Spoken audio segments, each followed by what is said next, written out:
So coming up not this weekend, but next weekend is going to be UFC 310, headlined by Alejandro Pantoja taking on the debuting Kai Asakura. And this is a card I'm actually really looking forward to. The final pay-per-view of the year. We do have one title fight, but it may as well be two, as Rakhmonov versus Garry may as well be for the interim belt, but I think that it should be a pretty exciting one overall. There has been a couple of cancellations, but they have done a pretty good job, at least in my opinion, on bringing in some short notice replacements.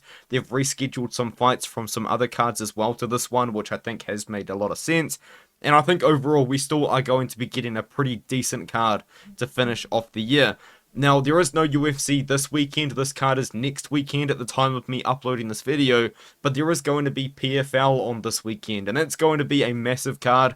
There's 16 fights on that card. There's multiple title fights on that card. I think there's 10 5-round title fights on that PFL card. It is going to be ridiculous. And it's going to go all day on Friday. So if you want to watch some MMA, watch that card. It should be at least pretty decent. PFL is still a very high level product, and I think that it should be pretty fun to watch. Now, of course, We Want Picks is also doing content for the UFC 310 card that's coming up, and I've done my quick article on the PFL. That's on that We Want Picks website. If you do sign up using my code ARTEM, you do get 10% off, and it does support my channel very greatly, so I do appreciate everyone that has done that, and I do appreciate everyone that has been supporting my channel recently. Now we can move on to my predictions. I'm going to make them pretty quickly, but the first fight of the night, at least in the Tapology order currently, is Kennedy Nzechukwu fighting against Lukasz Brzeski. Nzechukwu is a short notice replacement here. He has actually replaced the debuting Taliesin Teixeira, and I was really looking forward to seeing Taliesin Teixeira's MMA debut, UFC debut, because I did think that this was going to be a pretty good fight for him. Lukasz Brzeski is a striker, and he really is just a striker. Now, I know that I think he has got a couple of takedowns in the UFC, but that's just not his style. That's not what he does. And he's fighting against Kennedy Nzechukwu, who had a very good heavyweight debut, a former light heavyweight who has had some very on and off performances, a very inconsistent fighter, kind of in many different ways. But overall, Nzechukwu is a pretty skilled guy. He does have a very solid build for light heavyweight and heavyweight, being 6'5" with an 83-inch reach, and he does use those tools pretty well. He fights from range quite well. He uses his jab, and he does try to keep the fight out of the close pockets. I do think against Brzeski is going to be a dangerous guy. Brzeski's a pretty wild striker. He does like to throw down, but I think that Nzechukwu should just be able to piece him apart from range, and maybe he can get a late finish on Brzeski, as Brzeski does tend to tire out just a little bit. I am picking Kennedy Nzechukwu. He is minus 440 at the moment, so very wide odds on him. Speaking of very wide odds, Chase Hooper is a minus 800 favorite, minus 770 right now, and in my opinion, I don't know if Chase Hooper should be minus 800 against anybody in the lightweight division. And Clay Guida, I do understand he's nearly 43 years old, but this isn't that bad of a matchup for him to be plus 500. These are kind of ridiculous odds for this matchup.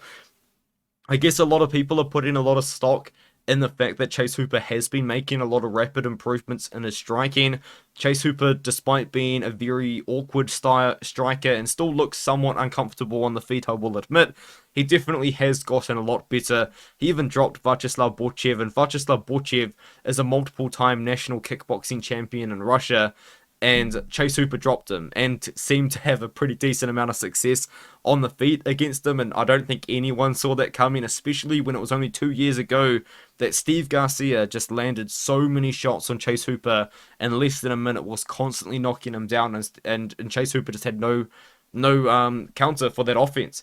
He takes on Clay Guida. Of course, we know what Clay Guida does. He likes to move forward. He likes to box a little bit. But for the most part, he does want to wrestle. Clay Guida is very much a wrestler's wrestler. He just wrestles all the time up against the cage. But the problem is, even if he does get Chase Hooper down to the ground, I understand that Clay Guida's grappling is quite solid. His jiu-jitsu is pretty good. But he has been submitted before. And I think that Chase Hooper might be able to pull off something as well. Claudio Puelles was able to get Clay Guida in a pretty nasty submission. That was in 2022, but we kind of seen that Claudio Puelles is a similar sort of style to Chase Hooper, I guess you could say. And Guida has also been submitted 11 times. Chase Hooper is a grappler. He's not a striker at all. I wouldn't even say he's that great at just pure wrestling, but I also think that in the pure grappling, this is going to be Chase Hooper's realm if Guida was to get a takedown, and that is actually something that has happened to them before. Guida took down Chase Hooper in their grappling match, and Chase Hooper was able to get the sub. So maybe that's where the minus 800 line does come from, but it is MMA. Guida, I think, probably still be the better striker. I mean, he did kind of throw down a bit with Rafa Garcia when they fought against each other, but I don't really know. I think even then, Hooper's 6'1", he can fight from range if he needs to.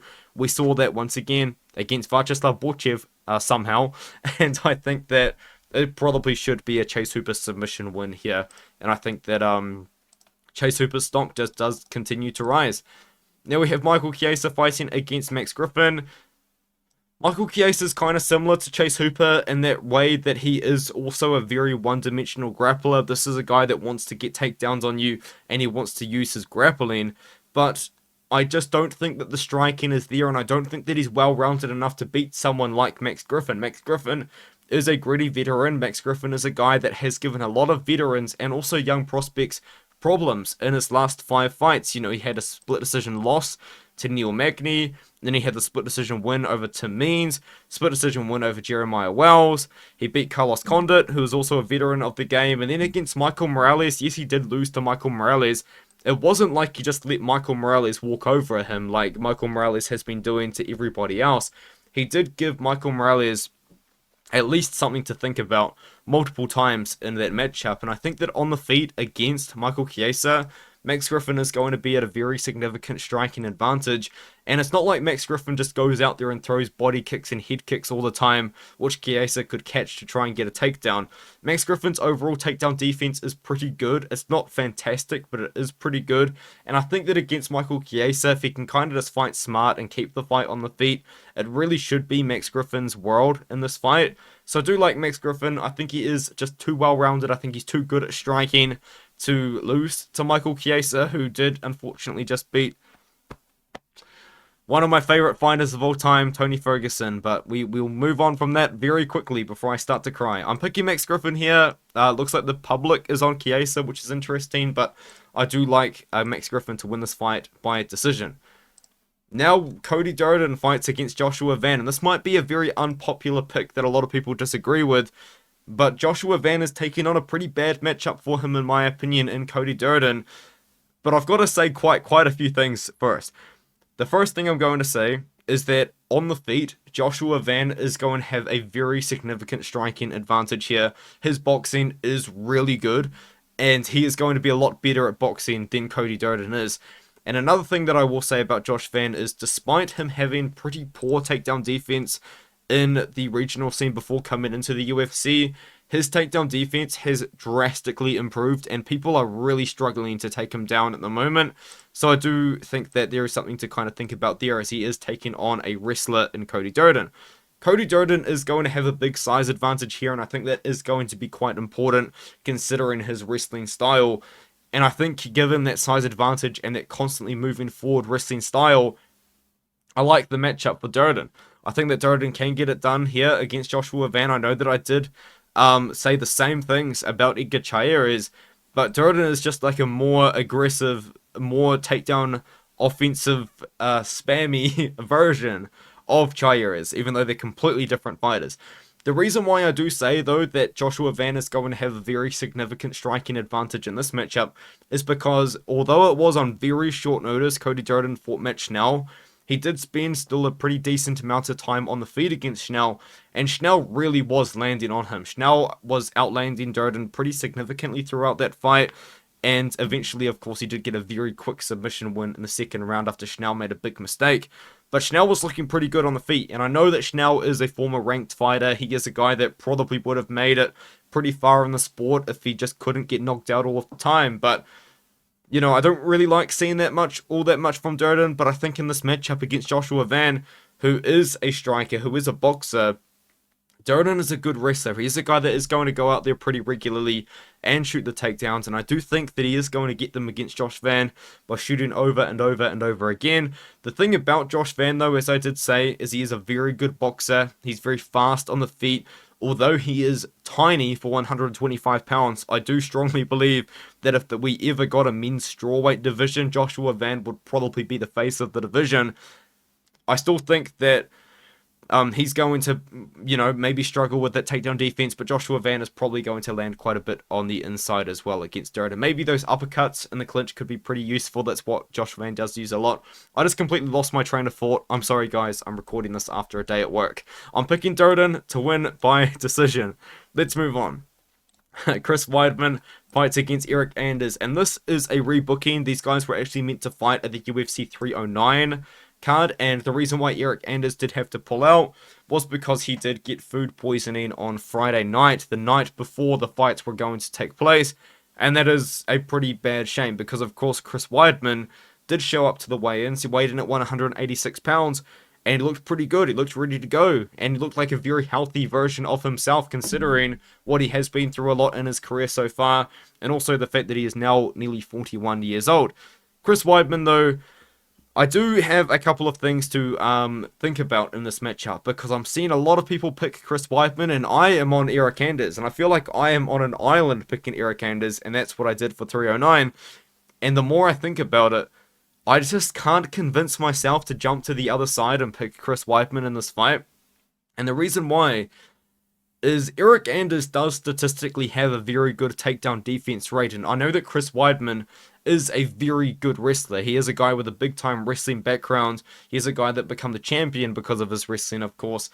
But I do still worry in multiple ways. The first instance that I do worry about is that Chris Weidman went 0 for 8 in takedowns against Brad Tavares. I know that Brad Tavares is probably the worst matchup they possibly could have given him. Brad Tavares, although he is pretty long gone into his career now, not long gone, pretty long into his career, and probably is getting towards the tail end, Brad Tavares is one of the toughest matchups to give to a wrestler. He's a decent enough striker with fantastic takedown defense. Weidman went 0 for 8 against Tavares, and I guess you could say that's Brad Tavares. That was his return after a terrible injury. That's fine. But he went 1 for 4 against Bruno Silva. Bruno Silva is not known for having good takedown defense at all, and Weidman only got 1 out of 4 takedown attempts on Silva, and for the most part was trying to just gouge his eyes out throughout the entire fight as well. Probably should have got disqualified, but even then the takedowns weren't really happening, and he was getting outstruck. I believe the numbers did favor Bruno Silva. I'm sorry, that part has stuck in my mind, but I think that in this fight, we've got Eryk Anders, who does have a career 78% takedown defense, I believe it is off the top of my head, taking on a guy that is going to try and take him down. And also, a thing about Eryk Anders is I do think that in this matchup, considering he is just a slightly younger fighter, the guy that does like to move forward, he's boxing quite a bit recently, and also he has been making a lot of lifestyle changes. He did recently announce on his Twitter that he's become sober. I'm not too sure what he's become sober from, but no matter what it is, it's obviously going to increase his health and increase his life very significantly. So I think that Eryk Anders here can defend the takedowns against Chris Weidman and beat him up on the feet. And that's the thing. I'm seeing all these people say that Chris Weidman's going to come forward and just take Eryk Anders down over and over and over again. And I understand that he could do that. But my problem with Chris Weidman is I just haven't seen him do it since the injury. I just really haven't. And I can't really just pick based on what I think could happen. I'm kind of looking at what is happening now. And I know that Eryk Anders is not fighting the same level of competition as Chris Weidman at all. And this is a big step up in competition for Eryk Anders. And he was sick for 2 weeks ago. That's just kind of my reasoning there. And that is why I am going with Eryk Anders, who I think is still the favorite. He might flip due to the rebooking. He's minus 120 right now. Maybe they could go to Weidman. Maybe money comes in on Weidman. But that is my reasoning for picking Eryk Anders in this fight. Now, Randy Brown fights against Bryan Battle. Pretty interesting matchup, considering Bryan Battle is minus 250 in what I would consider to be a pretty significant step up in competition. So it seems like the matchmakers are really believing in Bryan Battle. But to be fair, he did have a huge performance against Kevin Jose recently, where he did stalk him quite a bit.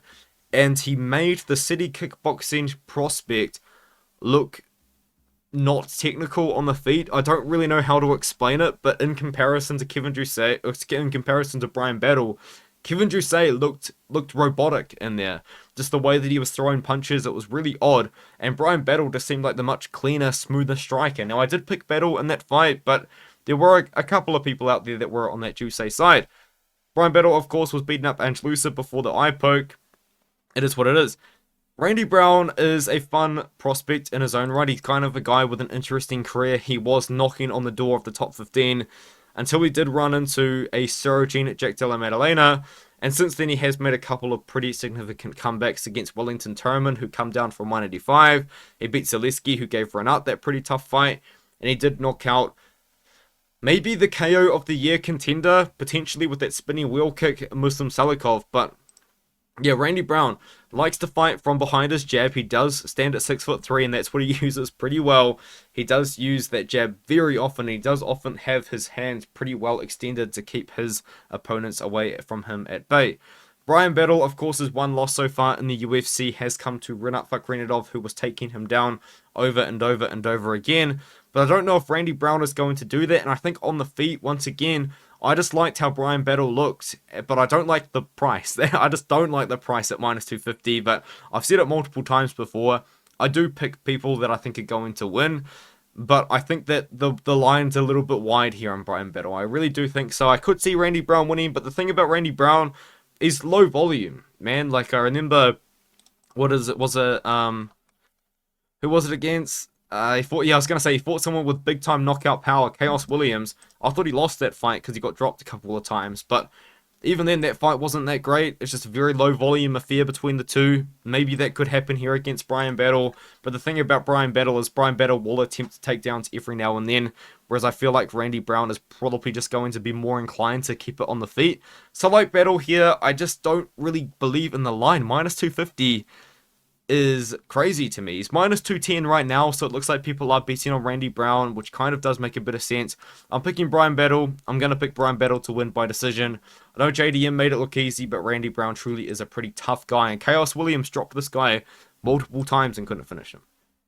Now we have the talk of the town, the talk of the Discord. The copy pastas that go on about this fight in that Discord are hilarious, even though I do initiate most of them. It's a great time. Movsar Evloev fights against Aljamain Sterling.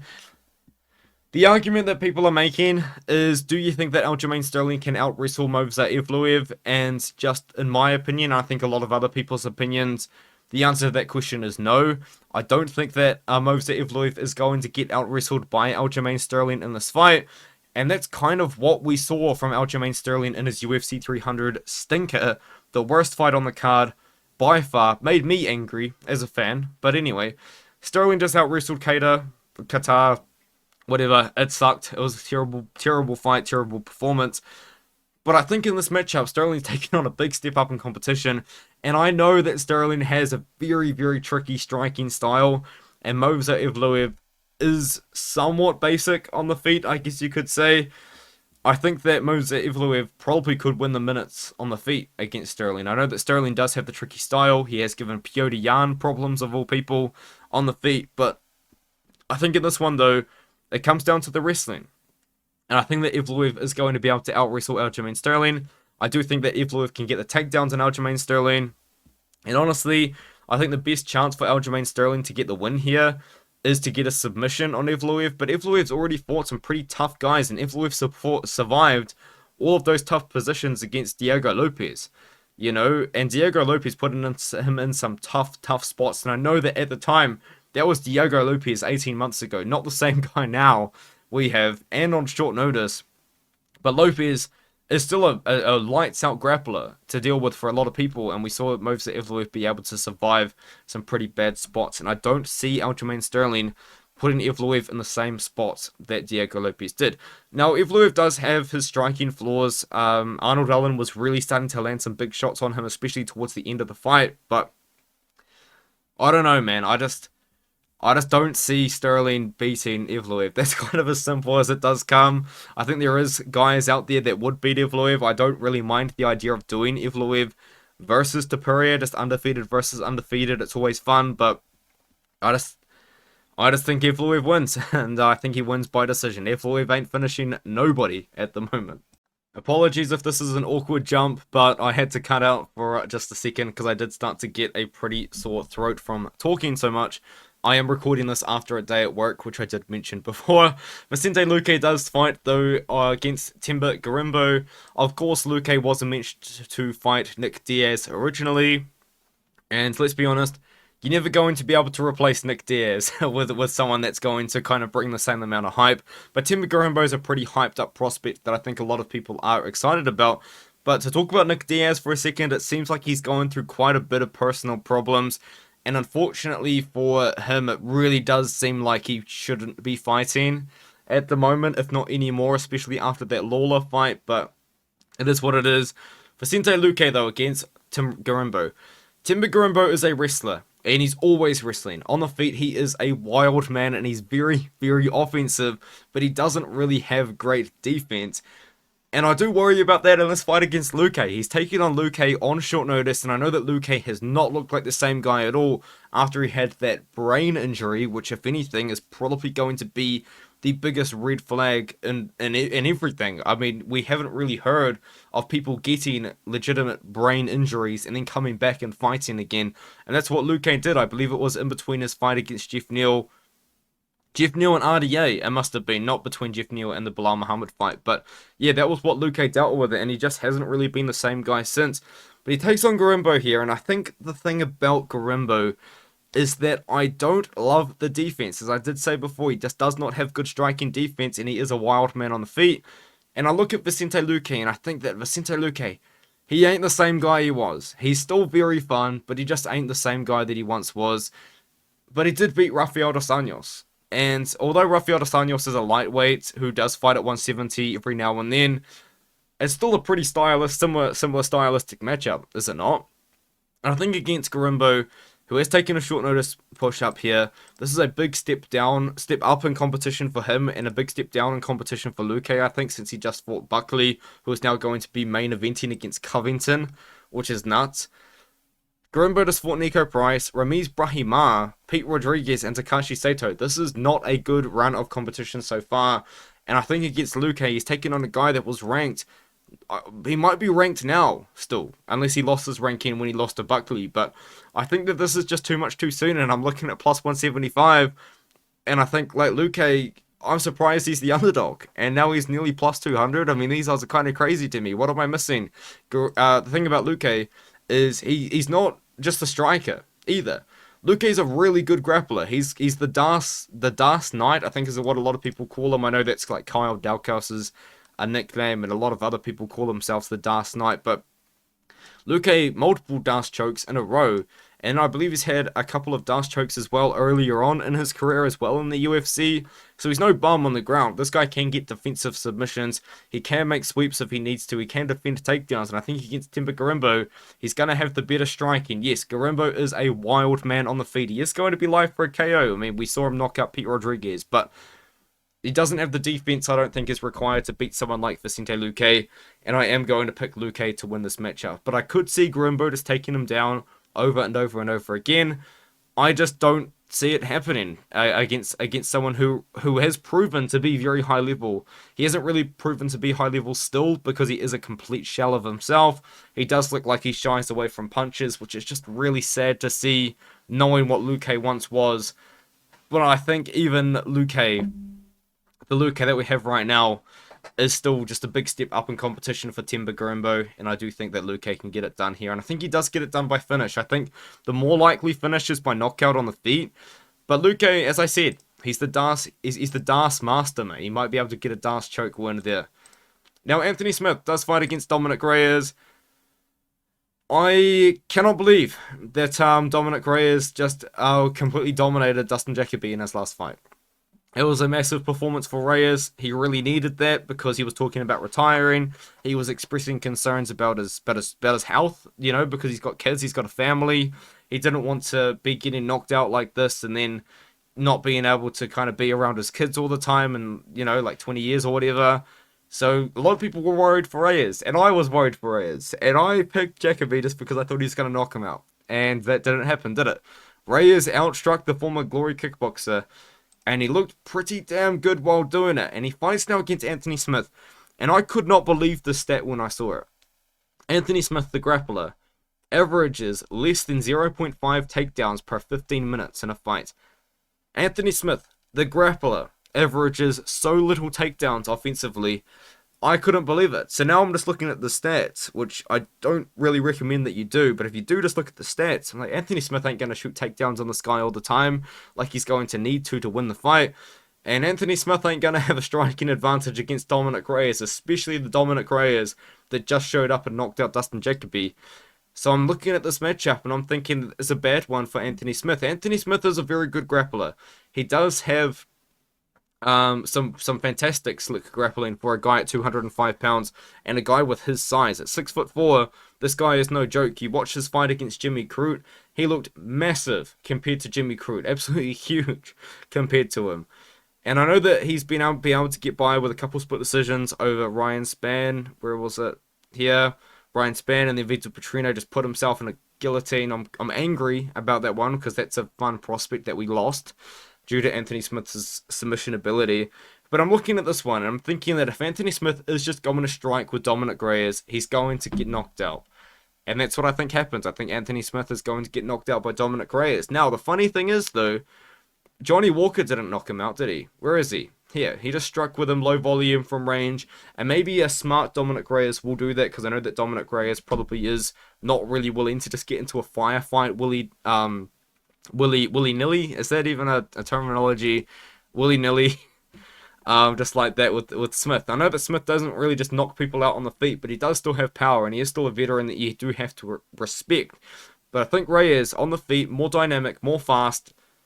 I can't speak English today. Reyes is going to win by knockout. That is my pick, and let's move on up to the main card. There's a couple of prelims on there that, in my opinion, should be on the main card. I think Evloev versus Sterling should be on the main card, and I think that Smith versus Reyes should probably make its way onto the main card. However, one man that does 100% deserve to be on the main card of a pay-per-view, and I am so excited and so happy that this is happening. Nate the Train is back, and he is back on the main card of a pay-per-view. We have needed this. I think that Nate the Train has had a couple of opportunities before, but he has fell short. Now Nate the Train truly has an opportunity to win and get that massive post-fight speech that I do think now at this point, towards the end of his career, nearly 37 years old, he is very deserving of. Nate the Train, hilarious personality, probably not the kind of guy that I'll just go out there and have a few beers with, but hilarious guy, and I do love his post-fight interviews. He is just a funny guy. I think in the fights, though, he is a bit of a wild man. He does have pretty good cardio. He does like to go out there and stand and bang. He is a fun guy, but if he really does need to get a win, he's not afraid to get takedowns, to get some top control, and to get some grappling going. He takes on the Hall of Famer, Doo-Ho Choi, for his legendary fight against Cub Swanson. I have watched that fight quite a few times now, and it just doesn't get boring. It truly is a Hall of Fame fight. And Doo-Ho Choi, a little bit of a legend of the game. I think a lot of newer fans probably aren't too familiar with the legend of Doo-Ho Choi, but he come into the UFC. He just started knocking people out silly in the first round, and then against Cub Swanson, it kind of looked like that was what was going to happen, but Cub Swanson's a tough dude, man, and Cub Swanson just did not let that happen, so they just started to absolutely throw down, and Doo-Ho Choi eventually did take a lot of damage in that fight. Swanson really started to land quite a few significant strikes, but Doo-Ho Choi, the chin held up in that matchup, and my goodness, they just started to go crazy. It was a very, very fun fight, and we did see some shades of the OG Doo-Ho Choi in his most recent fight against Algier, where he did knock him out with that left hook, which was quite legendary. Very happy to see it after, in my opinion, he was robbed by the referee in the fight against Kyle Nelson, is what it is. He takes on Nate the Train, though. And I know why they've done this matchup, because it is going to probably be the fight of the night. I just can't see it not being. These guys both want to stand in the middle of the... They both want to stand in the middle of the cage, and they both want to throw down. I think that there's going to be a lot of boxing going on. I think there's going to be a lot of close-range boxing going on, especially. And these guys are probably just going to trade hooks. And I know that eventually one of these guys is going to shoot for a takedown, and we did see Doo Ho Choi use a little bit of wrestling in his last couple of fights, which is interesting. But I think that Nate the Train, man, I think that Nate the Train can outlast Doo Ho Choi here. Nate the Train is a guy that has been able to kind of push through quite a bit of adversity before. David Onama had this guy out multiple times, and he just kept coming up, like rising from the dead, and he started to dominate Onama as the fight went on. I think that he can kind of do that to Doo Ho Choi. He did come to that loss against Dan Ige, but Ige boxed him up. Ige is the kind of guy that I don't think gives much of the top 10 problems, but anyone outside of the top 10, I think, would have a lot of trouble against Ige, and we did see that. And then he knocked out Jamal Emmers. Anyways, I think that Nate Landwehr wins. I honestly think that this is probably... I don't know, because I don't. Is it an over one? Is the line set at 1.5? Because I think that this fight goes over 1.5 rounds, but I don't know if it goes over 2.5 rounds. You know, I don't know if we're gonna get a decision here. I think someone's getting knocked out. Unfortunately, I think it's Doo Ho Choi. I think that Nate the Train is just kind of too crazy to let Doo Ho Choi knock him out. I think he's kind of too crazy to not win by KO and get that speech. Because my goodness, it would be hilarious. And another speech that could be hilarious is Bryce Mitchell. Was it his most recent fight, or was it the one before where he walked out with the freedom? I think it was against Ige. He did the freedom thing. Yeah, I'm pretty confident it was, because he fought Josh Emmett on short notice and got knocked out. But we've got another short notice fight here. An odd one. One that a lot of people don't like. Honestly, to me, I just don't really care. Bryce Mitchell's minus 500. I think Bryce Mitchell wins. That's kind of is what it is. I know a lot of people are really upset. It's like, oh, why is a guy that's 1-2 getting the top 15 opportunity, this and that? And it is what it is. I think it's just because it's a short notice fight. These guys have taken this fight on 2 weeks' notice. Yes, could they have found better matchups, more exciting matchups for Bryce Mitchell? Yes. Yes, I think they could have. But I think ultimately for Bryce Mitchell as a grappler, I don't mind it, because he is going to now be taking on another grappler in Kron Gracie, who just... I just don't know. That's the thing. Like, look at Kron Gracie's most recent fight against Charles Jourdain. It was a terrible, sad performance. And Charles Jourdain, I don't blame Charles Jourdain really for what he did in the fight, because at the end of the day, he was just trying to avoid getting subbed the whole time, and that's fine. I don't mind it. It's a winning game plan. He was beating up Kron Gracie on the feet, and Gracie just wasn't throwing anything back. And then Gracie would like pull guard, or Charles Jourdain would get a takedown, and then Jourdain would just kind of lay on top of him in like a safe position on top. That was it. I think in this fight though, Bryce Mitchell probably will be a lot more aggressive in the pure grappling, which could give Kron Gracie some opportunity to get submissions, but I just can't see it happening, man. Like, that's the thing as well against old mate Jourdain. That was Gracie's comeback for 4 years. He hadn't fought for 4 years. He fought Jourdain. Looked terrible, didn't do much, but he had that fight of the night performance against Cub Swanson, and what was pretty fun, you know. I don't know. I just said I didn't mind the fight, but now the more I talk about it out loud, I'm like, this just doesn't make sense, does it? Oh well, I think it's a way to get Bryce Mitchell a win. I think a lot of it does just take place on the feet. I think that Bryce Mitchell does win quite a bit of striking exchanges, because Gracie looked like he didn't really know what to do on the feet against Jourdain whatsoever.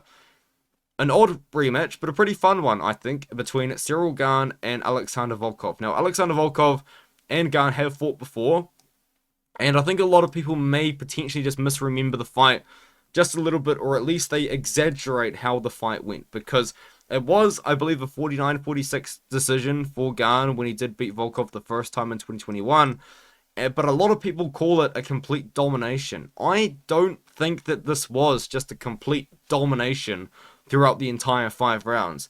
Yes, Gane was just the better technical striker, and yes, he was landing more, but to say that he was dominating Alexander Volkov, I do think is a bit of a stretch, and since then, Volkov has been able to make some changes. Volkov is now Swolkov. He's nearly 260 pounds, Volkov, right now. We do have one of the bigger versions of Alexander Volkov that has stepped into the cage, standing at 6'7". He's a big boy, but he's a big boy that used to weigh in just a little bit less, and now recently he did put on quite a bit of weight to kind of start weighing in at the top of that weight class, and it's worked well for him. He's been getting knockouts, he's been getting massive performances. He did knock out Jairzinho Rosenstrike by KO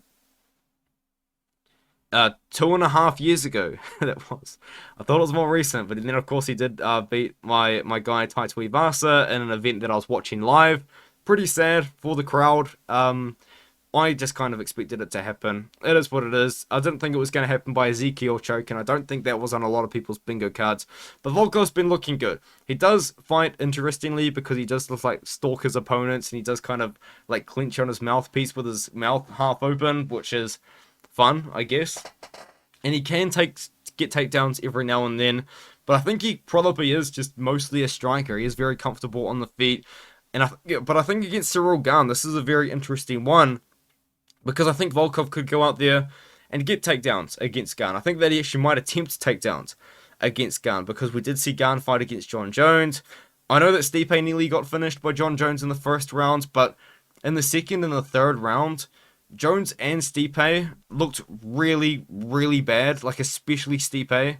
But I thought that Jones was looking pretty slow, pretty sluggish. And that just kind of makes me think, like, how bad is Ciryl Gane? You know, to just lose like that with that guillotine. But yeah, maybe Gane just doesn't know what he's doing on the ground, and we just didn't know the whole time. I mean, he did like pull that leg lock against Ngannou, which probably costed the fight, even though you could give him the fifth anyway. Volkov could take him down. Volkov could use his experience here to get the rematch win, but I think I'm just going to have to go with the guy that did win the first fight.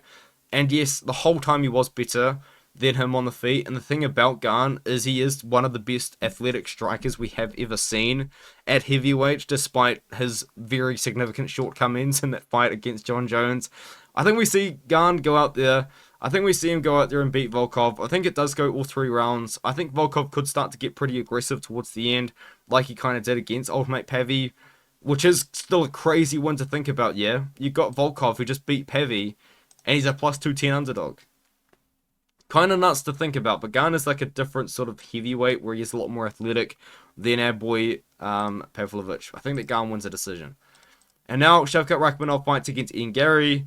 I think that this should be for the interim title fight, and it is 5 rounds, so it really should be for the interim bout. There is no reason for this to not be for the interim title, but it is what it is. This is like the perfect time to make an interim title. Sometimes they just make interim titles out of nowhere, and then now we have the champion pulling out of the fight, and the contender for the bout now fights another contender, and you haven't put the interim title on the line. What are we doing? Why is the interim title not on the line? I don't know if it matters though, because I do think that that original contender, Shavkat Rakhmonov, is going to be the winner in this fight. Garry was training for Joaquin Buckley, which I guess is a similar matchup to Shavkat in a way. You know, you've got a very dangerous guy on the feet that will shoot takedowns as well. But not really. That's the thing, not really. Shavkat is a lot more rangy. I think he's got a lot more tools than Buckley as well. He does throw spinning attacks. He does throw elbows. He's very athletic just in general. And when he does get the takedowns, he is pretty precise with his grappling. And I think against Garry, that's something that we're going to see a lot. And I think that Shavkat does submit Garry. And honestly, I think he submits Garry in the first 2 or 3 rounds. Garry, I think, has shown quite a few shortcomings in his wrestling and grappling recently. He's got a couple of very close decision wins in his last couple of fights against Jeff Neal and Michael Page. And MVP took him down.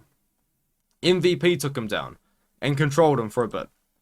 And I look at this fight and I think if Shavkat can get the takedown, we all saw what Shavkat did to poor Neil Magny, despite not really being like a high damage performance. Shavkat Rakhmonov was taking down Neil Magny and was just controlling him, and then he submitted him with that guillotine choke.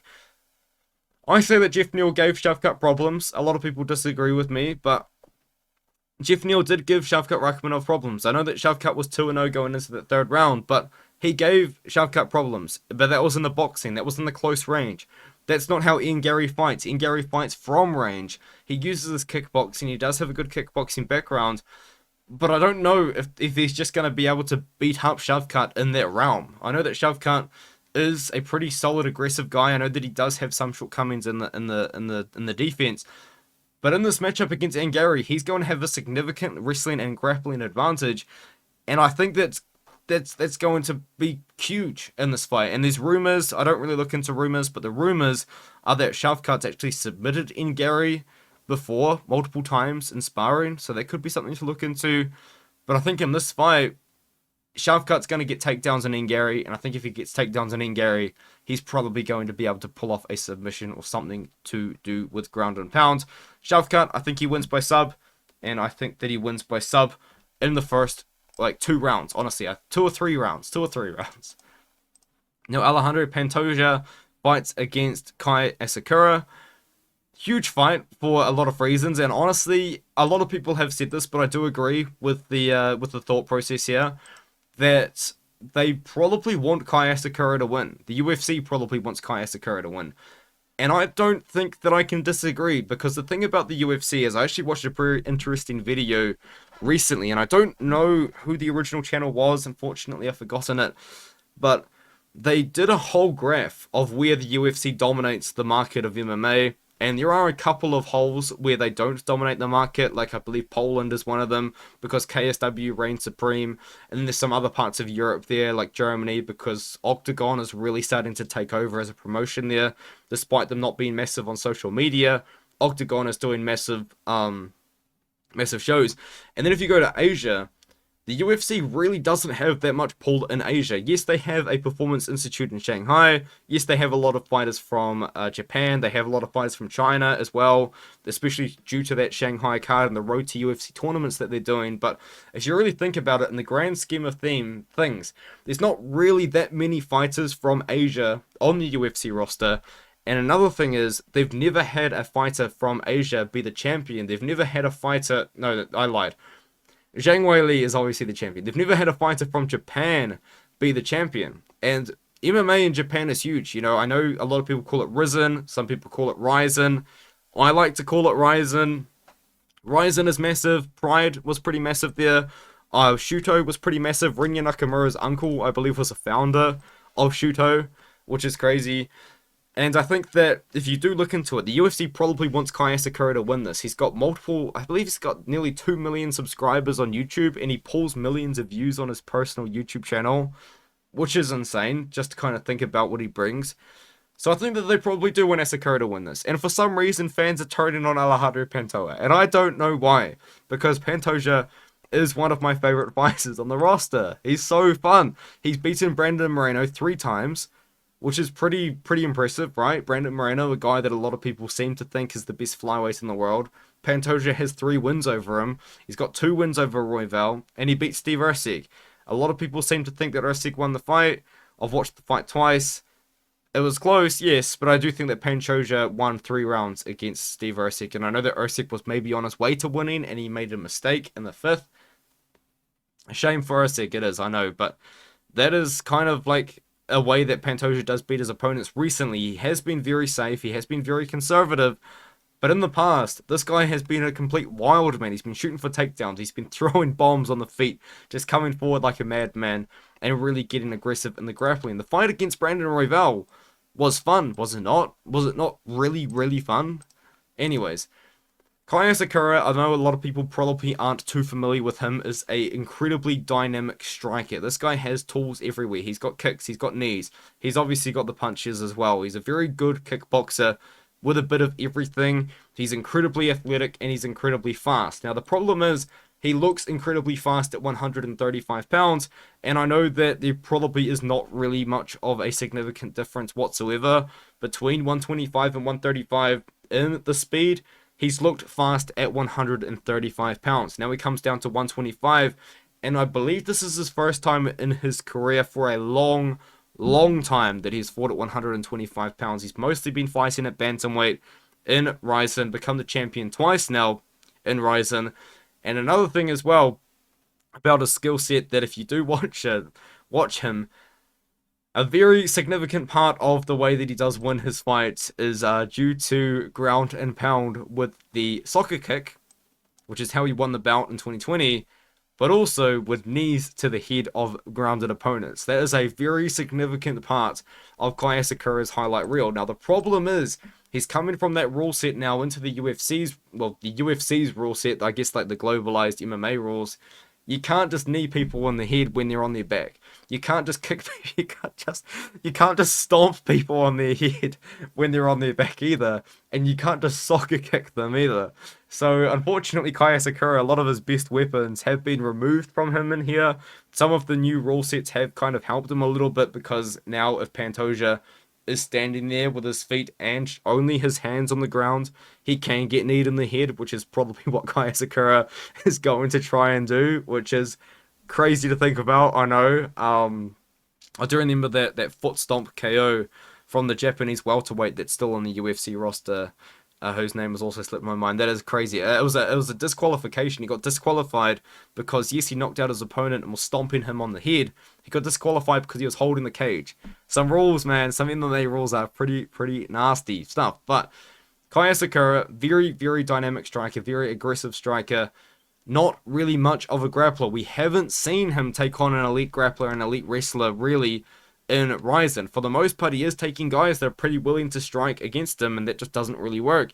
And if anything, every now and then he might just bring the fight down to the ground. It typically is with a knockdown, and then he just has strong top control. But Kai Asakura not really taking on guys like Pantoja, who can just take you down over and over and over again. And that is why I like Pantoja in this fight. Now, Pantoja's striking, I will admit, isn't as good as I thought it was.